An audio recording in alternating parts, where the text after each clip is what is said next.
Last వీడియోలో నేను H1B registration process అనేది ఎలా ఉంటుంది, అసలు మనకి అప్రోచ్ ఏంటి అన్న దాని గురించి ఎక్స్ప్లెయిన్ చేశాను. మీరు కనుక వీడియో మిస్ చేస్తే నేను ఇక్కడ ఐ కార్డ్లో కానీ డిస్క్రిప్షన్లో మెన్షన్ చేస్తాను, ఒకసారి వెళ్ళి చెక్ చేయండి. ఈ వీడియోలో నేను ఆ H1B ప్రాసెస్ అయిన తర్వాత ఉండే ఏమేమి మనకి ఉంటాయి, దాన్ని మనం ఎలా ఓవర్కమ్ చేయాలి, ఎంత అమౌంట్ అనేది తీసుకుంటారు, H1B ప్రాసెస్కి ఎంత అనేది ఛార్జ్ చేస్తారు, అంటే కన్సల్టెన్సీస్ని ఎలా అప్రోచ్ అవ్వాలి, దాని గురించి ఇన్ డీటెయిల్గా ఎక్స్ప్లెయిన్ చేస్తాను. సో వీడియోని ఎక్కడ స్కిప్ చేయకుండా ఎండ్ వరకు వాచ్ చేయండి. వీడియో స్టార్ట్ చేసే ముందు welcome back to my YouTube channel voice of software. నేను మీ ప్రత్యూష యనంపుడి. మీకు కనుక కెరీర్ రిలేటెడ్ ఎటువంటి గైడెన్స్ కావాలి, నాతో 1-on-1 కనెక్ట్ అయ్యి మీ క్వెరీ తెలుసుకొని మీ క్వెరీ నాకు తెలియజేసి దానికి ఒక సొల్యూషన్ అనేది తీసుకోవాలనుకుంటే కనుక కింద డిస్క్రిప్షన్లోనే టాప్ మేట్ అని చెప్పి ఒక లింక్ ఉంటుంది. ఆ లింక్ ద్వారా మీరు నా క్యాలెండర్లోని ఒక పర్టికులర్ టైం స్లాట్ని బ్లాక్ చేసి ఆ పర్టికులర్ టైంలో మీరు నాతో కనెక్ట్ అయ్యి మీ క్వెరీ అనేది తెలియజేయచ్చు అనమాట. మీ క్వెరీ తెలుసుకుని నేను మీకు బెస్ట్ ఏదైతే సూటబుల్ అవుతుందో అటువంటి గైడెన్స్ అనేది నేను ప్రొవైడ్ చేస్తాను. మీరు కనుక ఇది ఆప్ట్ చేసుకోవాలనుకుంటే కింద డిస్క్రిప్షన్లో టాప్ మేట్ లింక్ ఉంటుంది. ఆ లింక్ ద్వారా మీరు నా క్యాలెండర్ని బ్లాక్ చేయండి. ఇంకా డిలే చేయకుండా లెట్స్ గెట్ స్టార్టెడ్. సో నేను చెప్పాను కదండి, ఇంతకుముందు మనకు మార్చ్లో రిజిస్ట్రేషన్స్ అనేవి స్టార్ట్ అవుతాయి H1Bకి. సో H1B రిజిస్ట్రేషన్ స్టార్ట్ అయినప్పుడు కంపెనీ తరపున, కంపెనీలో మీరు వర్క్ చేస్తున్నప్పుడు మీ కంపెనీ కనుక మీకు H1B file చేస్తున్నట్టయితే are H1B register చేసినట్టయితే మీకు ఎటువంటి ప్రాబ్లం ఉండదండి. కానీ చాలా వరకు వేరే కంట్రీ ప్రాజెక్ట్స్ చేస్తూ ఉంటారు, లైక్ ఆస్ట్రేలియా అని కానీ, యూకే అని కానీ, కెనడా అని కానీ, డిఫరెంట్ కంట్రీస్ ప్రాజెక్ట్స్ చేసే వాళ్ళకి యూఎస్ క్లయింట్స్లో వర్క్ చేయరు కాబట్టి వాళ్ళకి ఇనిషియేషన్ అనేది జరగదు అనమాట. సో వీళ్ళు ఏం చేస్తారంటే బయట కన్సల్టెన్సీస్ని అప్రోచ్ అవుతారు, నాకు ఇలా H1B ఫైల్ చేయండి అని చెప్పి. అయితే మీరు కన్సల్టెన్సీస్ని ఎలా అప్రోచ్ అవ్వాలంటే కనుక నేను కింద డిస్క్రిప్షన్లోనే మీకు టెలిగ్రామ్ లింక్ అనేది ప్రొవైడ్ చేస్తాను. మీరు ఆ టెలిగ్రామ్ లింక్లో జాయిన్ అయితే కనుక ఆ పర్టికులర్ గ్రూప్లోని చాలా మంది మేము H1B ఫైల్ చేస్తామని చెప్పి పోస్ట్స్ అనేవి చేస్తున్నారు. సో మీరు వాళ్ళని అప్రోచ్ అయ్యి మీకు వాళ్ళు ఫైల్ చేస్తారా లేదా అనేది కనుక్కొని మీరు ఫైల్ చేసుకోవాలనుకోండి చేసుకోండి. అయితే మీరు అది చేసే ముందు ఈ వీడియోని ఒకసారి ఎండ్ వరకు వాచ్ చేయండి. సో మోస్ట్లీ మనకి ఇలా టెలిగ్రామ్ ద్వారా కానీ, ఫేస్బుక్ ద్వారా కానీ, ఏదైనా సోషల్ మీడియా అకౌంట్స్ ద్వారా కానీ మేము మీకు H1B ఫైల్ చేస్తామన్న వాళ్ళు ఏం చేస్తారంటే మీకు ప్రాసెస్ అనేది కంప్లీట్గా చెప్పరనమాట. సో కొంతమంది ఏంటంటే కన్సల్టెన్సీస్ వాళ్ళు రిజిస్ట్రేషన్ చేయడానికి ముందుకు వస్తాయి. ఆ రిజిస్ట్రేషన్ మెయిన్గా ఎవరి మీద ఫోకస్ చేస్తాయంటే ఆల్రెడీ యూఎస్లో ఉంటున్న క్యాండిడేట్స్ పైన ఎక్కువ ఫోకస్ చేస్తాయి అనమాట. యూఎస్లో ఉండే వాళ్ళు ఎవరంటే ఓపీటీ క్యాండిడేట్స్, అంటే స్టూడెంట్ వీసాస్లో ఉండేవాళ్ళు కానీ, ఈఏడీస్ అంటే H4 డిపెండెంట్స్గా వచ్చి వాళ్ళకి వర్క్ ఆథరైజేషన్ వచ్చిన తర్వాత వర్క్ చేస్తూ ఉంటారన్నమాట. ఈఏడీస్ కానీ లేకపోతే H4 డిపెండెంట్స్ అంటే వీళ్ళు H4 కింద వస్తారు కానీ వీళ్ళకి వర్క్ చేసే ఛాన్స్ లేదు, వీళ్ళ పైన కాన్సన్ట్రేట్ చేస్తారన్నమాట.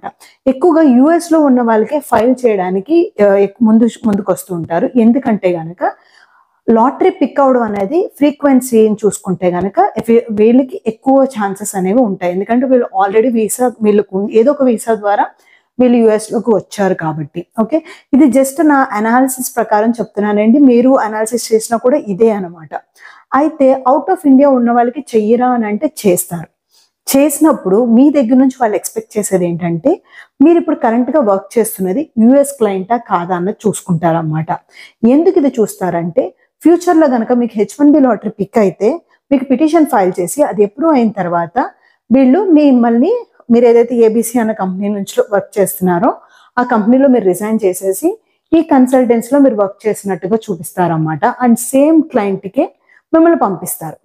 సో మీకు ఈజీగా జాబ్ అనేది వచ్చేస్తుంది అన్న ఒక ఉద్దేశంతో ఫస్ట్ మిమ్మల్ని అడిగేది ఇది, మీకు యూఎస్ క్లయింట్ ఉన్నారా లేదా అని చెప్పి. సెకండ్ వచ్చేసరికి యూఎస్ క్లయింట్ లేరు, మాకు వేరే క్లయింట్స్ ఉన్నారు, బట్ స్టిల్ మాకు H1B ఫైల్ చేయండి, నాకు చాలా స్కిల్స్ ఉన్నాయి, నేను జాబ్ తెచ్చుకోగలను అని అంటే కనుక మీ దగ్గర అమౌంట్ అనేది ఛార్జ్ చేసే అవకాశం ఉందన్నమాట. ఎంత అమౌంట్ ఛార్జ్ చేస్తారు అని అంటే అది చెప్పలేము, ఎందుకంటే ప్రతి కన్సల్టెన్సీకి ఒక్కొక్కళ్ళు ఒక్కొక్క అమౌంట్ అనేది పెట్టుకుంటారు only for registration.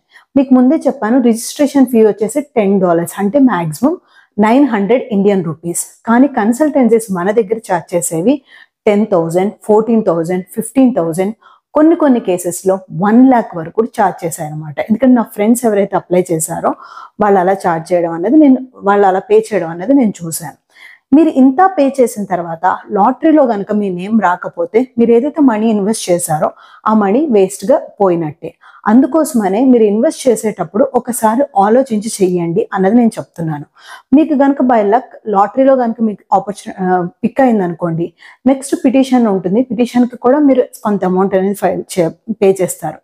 Petition amount US government ఇంత పెడుతుంది, కన్సల్టెన్సీస్ వాళ్ళు ఇంత పెడతారు. ఓకే, సో ఇది మీరు బేర్ చేయగలరా లేదా అన్నది మీరు అనాలిసిస్ చేసుకోవాలి. ఓకే, పిటిషన్ కూడా మీరు మనీ పెట్టేశారు. నెక్స్ట్ వచ్చేసరికి మీరు ట్రావెల్ అవ్వాలి. ట్రావెల్ అయ్యి ఇక్కడికి వస్తారు, వెంటనే మీకు జాబ్ రావాలి. మీకు గనక జాబ్ వాళ్ళు నోటిఫై చేసిన ఫ్యూ డేస్లో రాకపోతే గనక మీరు ట్యాక్సెస్ అనేవి పే చేస్తూ ఉండాలన్నమాట. ఎందుకంటే కంపెనీ మీ పైన పేరోల్ అనేది రన్ చేయాలి కాబట్టి మీరు ట్యాక్సెస్ అనేది పే చేయాలి. సో ఎలా లేదనుకున్నా మీరు ఒక H1B ఫైల్ చేయాలనుకుంటే కనుక ఒక 10 lakhs వరకు ఖర్చు అవుతుందా అన్నది నా ఒపీనియన్. ఇది నేను ఇంత డీటెయిల్గా చెప్పడానికి రీజన్ ఏంటంటే మనకి తర్వాత జరిగే ప్రాసెస్ గురించి ఐడియా ఉండదు కాబట్టి చాలా మంది H1B లాటరీ ఫైల్ చేసేటప్పుడు 10,000 కదా 15,000 కదా పోతే పోయాయి అన్నట్టుగా ఫైల్ చేస్తున్నారు.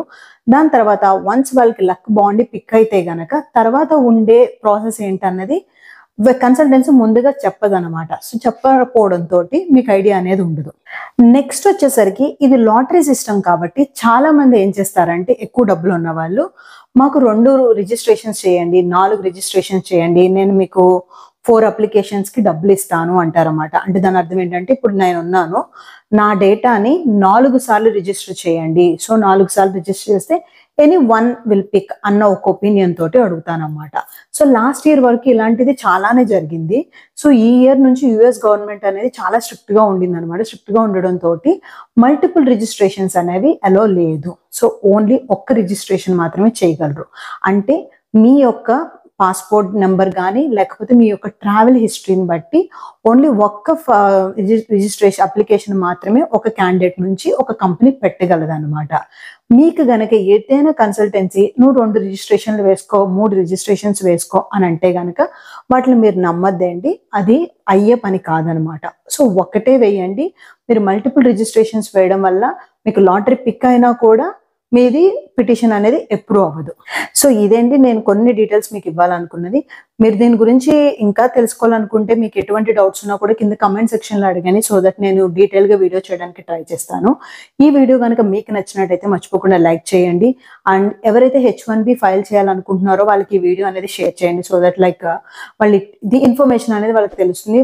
సో దట్ వాళ్ళు డిసైడ్ చేసుకుంటారు వెళ్ళాలా వద్దా అన్నది. So finally, thank you so much for watching this video. See you soon in my next video. Bye bye.